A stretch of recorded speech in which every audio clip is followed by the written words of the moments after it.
This is the inflatable penile prosthesis. It has three main components. One component is the cylinders. You can see here, they come in different lengths, and they're measured obviously to size. We put the appropriate size in for the patient depending on the measurements we get during surgery.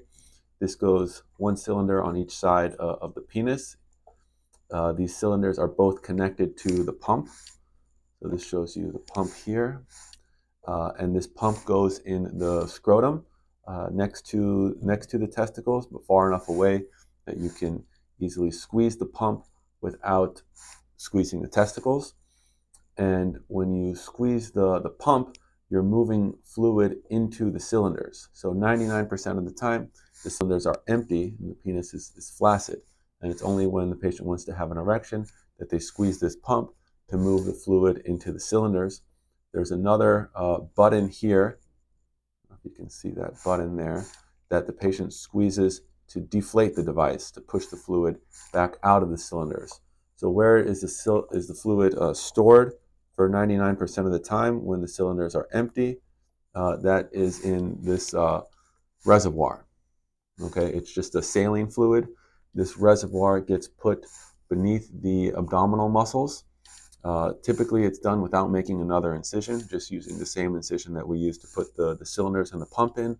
We can create a little pocket beneath the abdominal muscles to put this deflated balloon in. Once we put it in, we fill it with about 100 milliliters of saline, just salt water, and then we connect all of the tubing. And about 6 weeks later, we teach the patient how to squeeze the pump.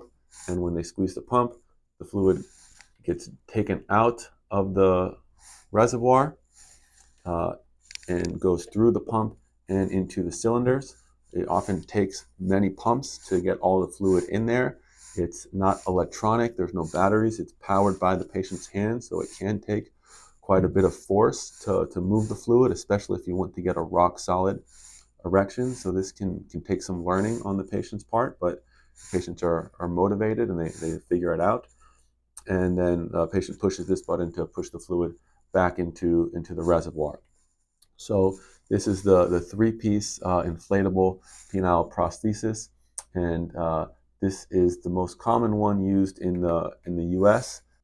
It's definitely a bit more complicated, a little bit more involved for the patient compared to the malleable, but it more closely mimics the normal anatomy, where the penis is soft 99% of the time, and when you want to get it hard, it can get extremely hard if you pump it up all the way. So this is the inflatable penile prosthesis.